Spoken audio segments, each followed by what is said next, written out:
próximo programa es para todos.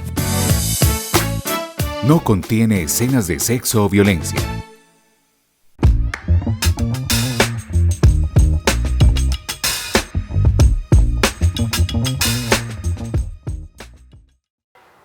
Hola para todos, mi nombre es Lady Joana Vélez Escobar, soy docente de lenguaje de la institución San Juan de los Andes en los grados séptimos y octavos.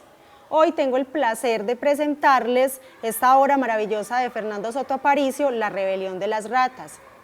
En ella nos vamos a encontrar con el pueblo de Timbalí, un pueblo que antes de los sucesos que ustedes tendrán el placer de conocer, era una región agrícola en donde los campesinos vivían una vida dedicada a las labores del campo y donde la naturaleza era protagonista. Pero a este pueblo llega entonces la minería con la explotación de carbón. Las calles quedan convertidas en polvo que no se va nunca, irrumpe con la tranquilidad de todos, los campesinos son desplazados y terminan convirtiéndose en mineros, en ratas que excavan bajo la tierra en la minería basada en el carbón.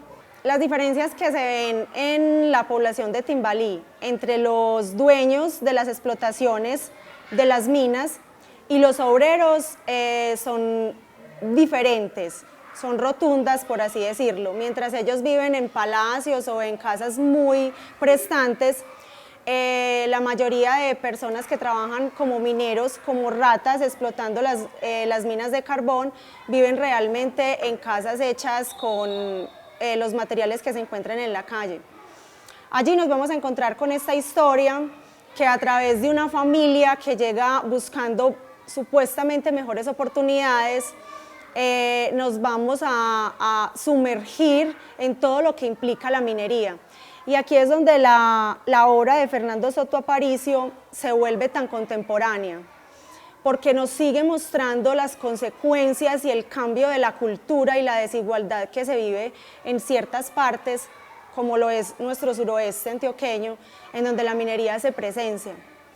El final es un final violento, es un final que nos sacude y que de verdad nos lleva a pensar qué tanto queremos cambiar nuestros recursos naturales y nuestra cultura por un momento de supuesta riqueza.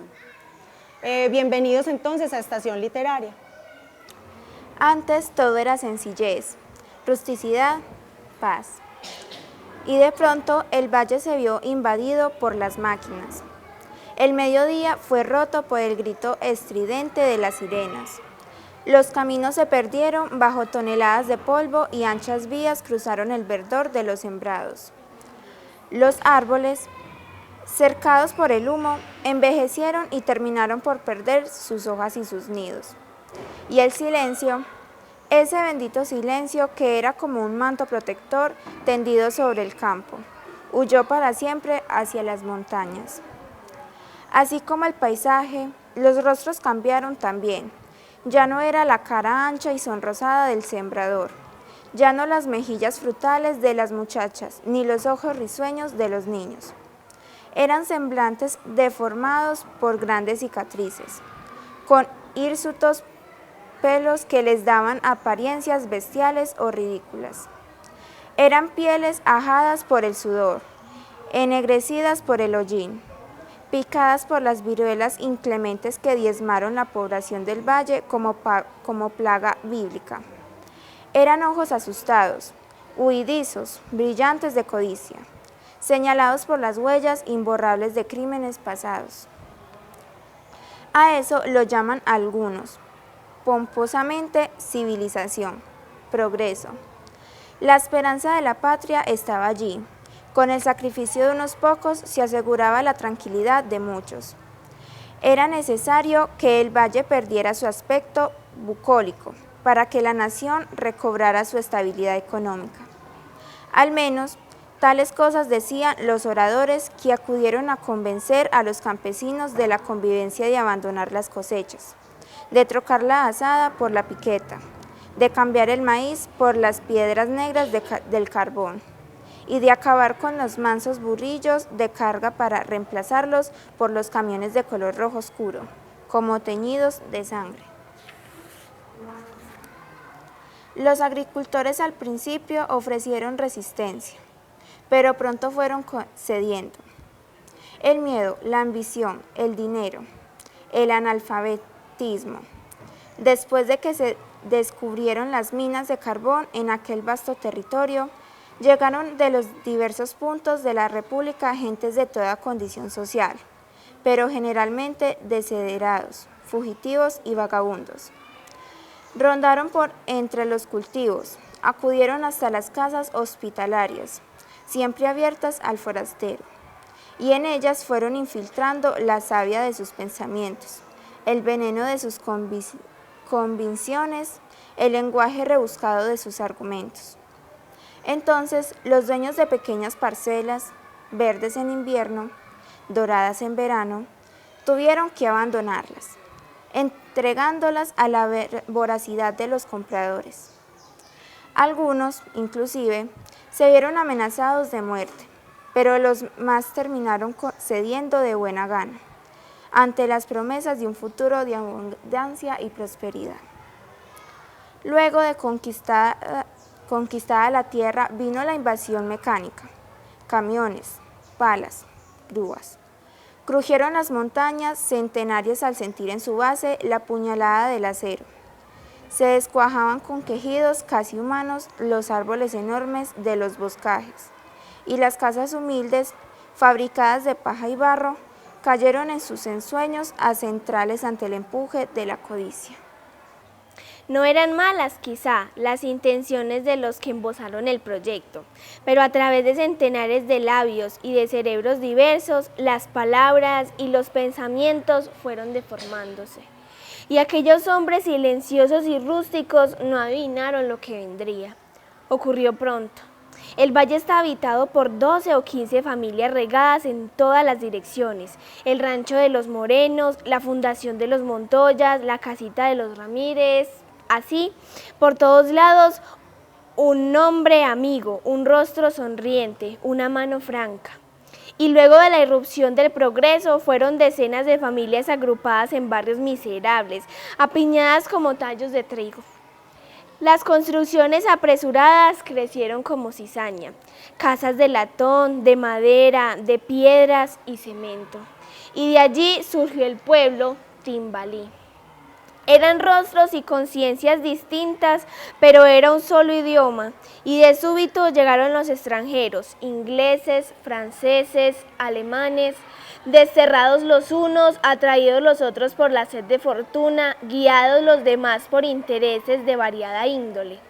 Penetraron al valle las palabras duras, metálicas, los rostros colorados y los cabellos rubios casi blancos. Mujeres altas y pálidas reemplazaron a las hembras morenas y ardientes de antaño.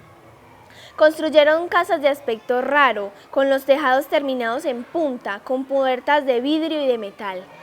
Y fundaron a un lado del pueblo de los trabajadores una especie de barrio con calles pavimentadas. Allí vivían esas pocas familias cuyos hombres vinieron pronto a mandar en los otros, en los dueños de la tierra. Seres rubios que decían very good, o Messi, o Auchen, invadieron las oficinas, construidas apresuradamente en las estribaciones de la montaña. Y los que antes fueran amos absolutos de aquellos rincones, de los que habían huido para siempre el sosiego y la paz, se vieron obligados a obedecer a los extraños.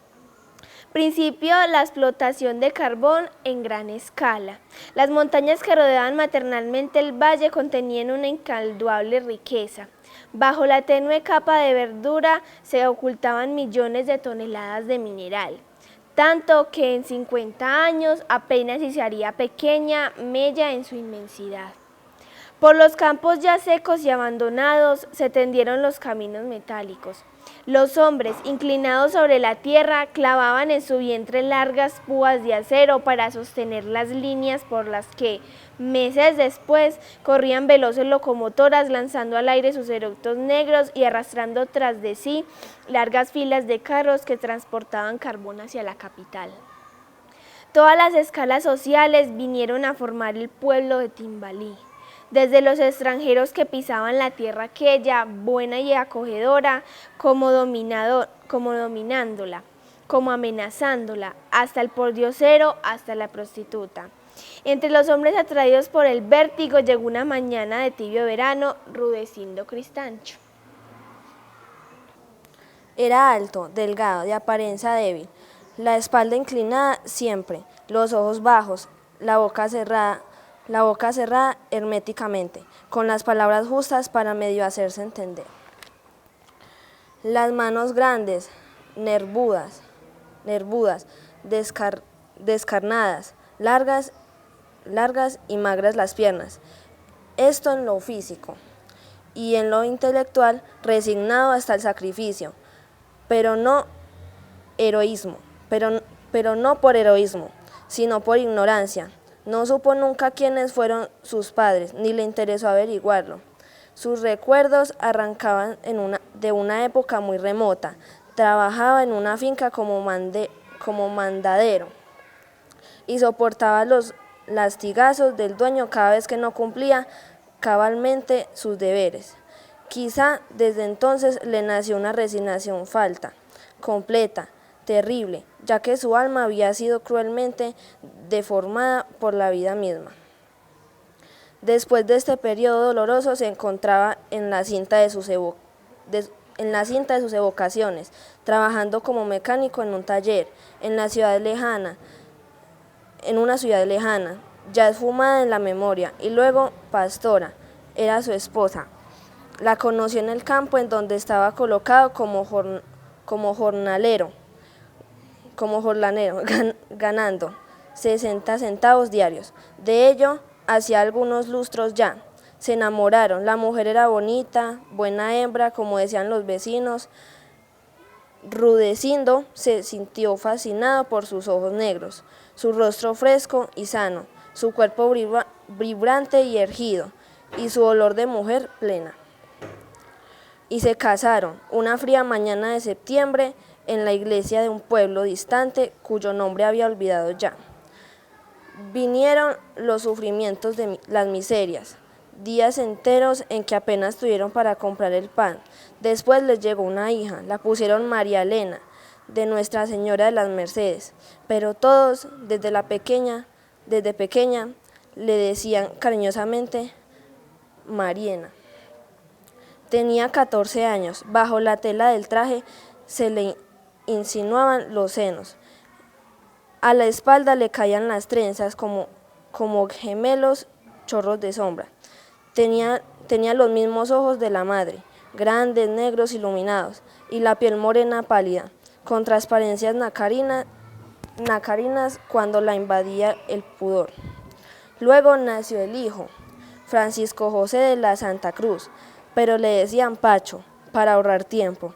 Tenía 12 años, era delgaducho como el padre, pero al contrario que él, de un carácter vivo, alegre, emprendedor y también violento, porque en su alma infantil, que había copiado como una filmadora de las amarguras y las traiciones, brotó una chispa de rebelión que permanecía oculta, agazapada, como una fiera que en ocasiones enseñaba las garras.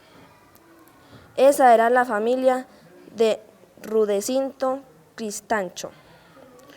Su mujer, su hija, su hijo y posiblemente otro, porque Pastora hacía ya 7 meses que estaba embarazada. Tal vez el mismo Rudecindo no supo de dónde había llegado ni a qué, quizá lo empujó el vértigo, ese que llevó al valle a tantos hombres, a tantas mujeres, a tantos niños, todos con la ilusión de una riqueza fácil, de una jornal suficiente, todos con el anhelo de vivir mejor, de dar un vuelco a la monotonía de su tránsito por el mundo. Eso los guiaba hacia el proceso creciente de Timbalí, una ansiedad oculta a veces a veces manifiesta, pero siempre existente, por cambiar de vida, por mejorar, por tener con qué comprar un traje nuevo, una silla, una mesa, lo que en síntesis constituye la felicidad, conforme la conciben muchos, esa felicidad material, esa satisfacción de los sentidos. Espero entonces que se hayan enganchado con este abrebocas de La rebelión de las ratas de Fernando Soto Aparicio, que visiten las librerías o que puedan adquirir el libro y se maravillen con esta historia que nos pone a reflexionar sobre nuestro presente y nuestro pasado económico, sobre todo en esta región del suroeste antioqueño. Esto fue Estación Literaria.